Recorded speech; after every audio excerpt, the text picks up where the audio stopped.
Hi dears, Aslam സാറും പിന്നെ ജിസാംസും ഉണ്ട്. മക്കളെ, പുതിയൊരു അധ്യയന വർഷം നമുക്ക് ഒരുപാട് പ്രതീക്ഷകൾ നൽകുന്നതാണ് അല്ലെ. പല ക്ലാസ്സുകളുടെയും ടെക്സ്റ്റ് ബുക്കുകൾ മാറിയിരിക്കുന്നു. അപ്പൊ ഇനി എന്തൊക്കെ മാറ്റങ്ങളാണ് നമ്മളെ തേടി ഈ വർഷം വരുന്നത് എന്ന് നമ്മൾ ഒരുപാട് പ്രതീക്ഷയോടെ നോക്കി നിൽക്കുകയാണ്. അപ്പൊ ഇത്തവണ നിങ്ങൾക്ക് നല്ലൊരു അപ്ഡേഷനുമായിട്ടാണ് ഈ വീഡിയോയുമായി ഞങ്ങൾ വന്നിരിക്കുന്നത്. എന്താണെന്ന് അറിയണ്ടേ? ഇമ്പോർട്ടന്റ് ആയിട്ടുള്ള അപ്ഡേഷൻ ആണ്. ആക്ച്വലി നമ്മൾ സാധാരണ ഒരു അക്കാഡമിക് ഇയർ സ്റ്റാർട്ട് ചെയ്യുമ്പോൾ ആദ്യം നോക്കുക അക്കാഡമിക് കലണ്ടറിൽ എത്ര ലീവ് ഉണ്ട് എന്നൊക്കെ നോക്കും. അപ്പൊ ലാസ്റ്റ് ഇയറിൽ നമ്മുടെ ലീവ് നോക്കിയപ്പോൾ അല്ല, അപ്പൊ കുട്ടികൾക്കാണെങ്കിലും സ്കൂൾ കലണ്ടർ കിട്ടും, ഡയറി കിട്ടുമല്ലോ. അപ്പൊ ഈ ഡയറിയിൽ എപ്പോഴും കലണ്ടർ ഉണ്ടാവും.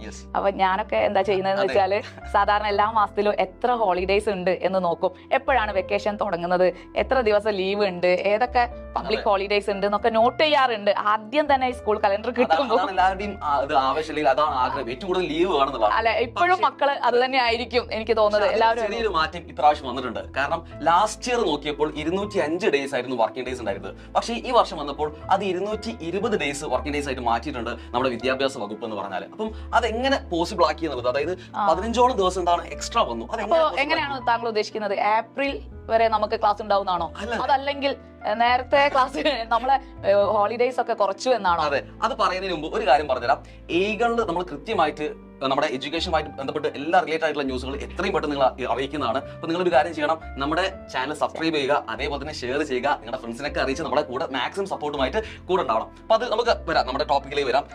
എങ്ങനെ പോസിബിൾ ആക്കി നമ്മുടെ ഇത്രയും ഡേയ്സ് 15ഓളം എക്സ്ട്രാ വർക്കിംഗ് ഡേയ്സ് എങ്ങനെ പോസിബിൾ ആക്കി ചോദിച്ചാൽ സാറ്റർഡേയ്സ് ആണ്. എനിക്ക് തോന്നുന്നു ഇതിപ്പോ പെട്ടെന്ന് എടുത്തൊരു ഡിസിഷൻ അല്ല, ഇതിന് മുൻപേ പറഞ്ഞു കേട്ടിട്ടുണ്ട് അല്ലെ, നമ്മുടെ സാറ്റർഡേയ്സിനെ വർക്കിംഗ് ഡേയ്സ് ആക്കി മാറ്റണം. പക്ഷെ അന്ന് കരുതിയിരുന്നത് മൊത്തം സാറ്റർഡേയ്സും വർക്കിംഗ് ഡേയ്സ് ആക്കി മാറ്റും. പക്ഷെ ചെറിയൊരു പ്രതീക്ഷയ്ക്ക് വക വെച്ചുകൊണ്ട് കുട്ടികളെയും കൂടെ പരിഗണിച്ചുകൊണ്ട് എന്തായിട്ടുണ്ട്, നമ്മുടെ എല്ലാ സാറ്റർഡേയ്സും വർക്കിംഗ് ഡേ ആയിട്ടില്ല, മറിച്ച് ഓരോ മാസത്തിലും 3 സാറ്റർഡേ അല്ലെങ്കിൽ ഒരു 2 സാറ്റർഡേ ഒക്കെ വെച്ചാണ് ആയിട്ടുള്ളത്. കൃത്യമായി നോക്കാം ഏതൊക്കെയാണ് ആ സാറ്റർഡേസ്, ആ ഭാഗ്യവാന്മാർ. അപ്പൊ നിങ്ങൾക്ക് ആ ഒരു ഡേറ്റ് അടക്കം ഇപ്പൊ കിട്ടിക്കഴിഞ്ഞാൽ എങ്ങനെയുണ്ട്, സന്തോഷമായിരിക്കില്ലേ? നിങ്ങൾ നോട്ട് ചെയ്ത് വെക്കേണ്ട ഏതൊക്കെയാണ് ഡീറ്റെയിൽ എന്ന് നമുക്ക് കൃത്യമായിട്ട് നോക്കാം.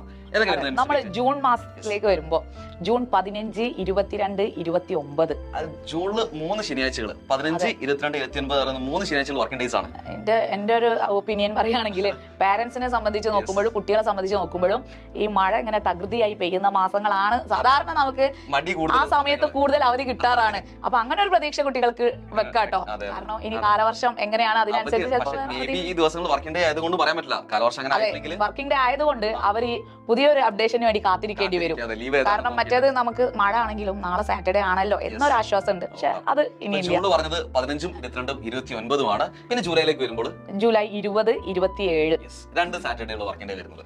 പിന്നെ നമ്മൾ ഓഗസ്റ്റിലേക്ക് ഏകദേശം നമ്മുടെ അക്കാഡമിക് ഇയർ ഒക്കെ സ്റ്റാർട്ട് ചെയ്ത് നമ്മൾ എക്സാമിന്റെ ആ ഒരു ഫസ്റ്റ് ടേം എക്സാമിലേക്ക് ഇങ്ങനെ ചൂട് പിടിച്ച് നിൽക്കുന്ന സമയത്താണ് നമുക്ക് ഓഗസ്റ്റ് 17, 24, 31 ദിവസങ്ങൾ നമുക്ക്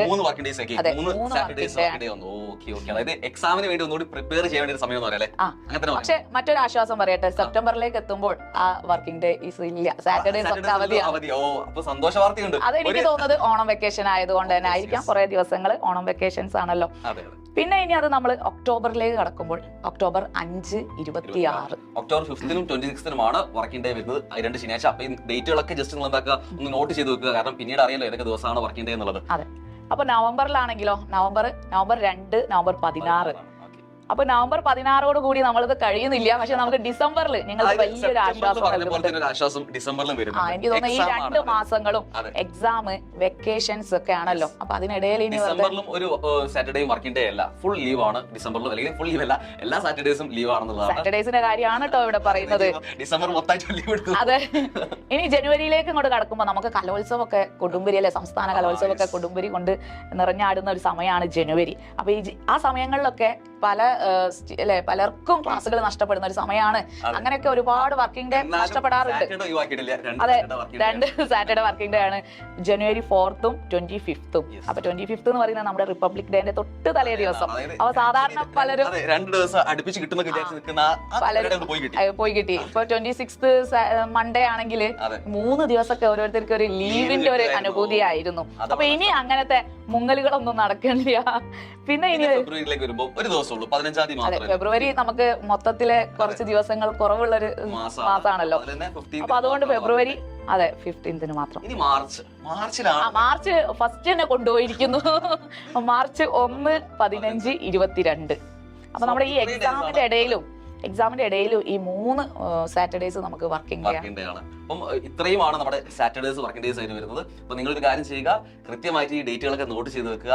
അതേപോലെ തന്നെ നമ്മുടെ എന്താണ് ഇവരുടെ ഒരു അഭിപ്രായം എന്നറിയാൻ ഇപ്പൊ ഞാൻ എല്ലാവർക്കും ഒരുപാട് അഭിപ്രായങ്ങൾ പറയാനുണ്ട്. അപ്പൊ ടീച്ചേഴ്സിന്റെ ഭാഗത്തുനിന്ന് കുറച്ച് അഭിപ്രായങ്ങൾ ഉണ്ടാകും, പിന്നെ പാരന്റ്സിന്റെ ഭാഗത്തുനിന്ന് എന്തായാലും ഒരുപാട് അനുകൂലിക്കുന്നവരുണ്ടാവും, പ്രതികൂലിക്കുന്നവരുണ്ടാകും. അപ്പൊ ഞങ്ങൾക്ക് അറിയാനുള്ളത് സ്റ്റുഡൻസിനാണ് ഏറ്റവും കൂടുതൽ. അതാ ഞാൻ പറഞ്ഞു വരുന്നത്, ഞങ്ങൾ കാത്തു നിൽക്കുന്നത് ആരുടെ അഭിപ്രായത്തിനാണ്? സപ്പോസ് നമ്മുടെ സ്റ്റുഡൻസിന്റെ അഭിപ്രായത്തിനാണ്. അപ്പൊ നിങ്ങളുടെ അഭിപ്രായങ്ങൾ എന്താണെന്ന് ഈ വീഡിയോക്ക് താഴെ നിങ്ങൾ കമന്റ് ചെയ്ത് ഞങ്ങളെ അറിയിക്കുക. ഞങ്ങൾ അതിനു വേണ്ടി വെയിറ്റ് ചെയ്ത് നിൽക്കുന്നതാണ്. അപ്പൊ ഇനിയും ഇതുപോലുള്ള അപ്ഡേഷൻസിന് വേണ്ടിയിട്ട് ഞങ്ങളുടെ ഐഗന്റെ ചാനൽ നിങ്ങൾ ഷെയർ ചെയ്യുക, സബ്സ്ക്രൈബ് ചെയ്യുക, ലൈക്ക് ചെയ്യാൻ മറക്കല്ലേ. ബൈ.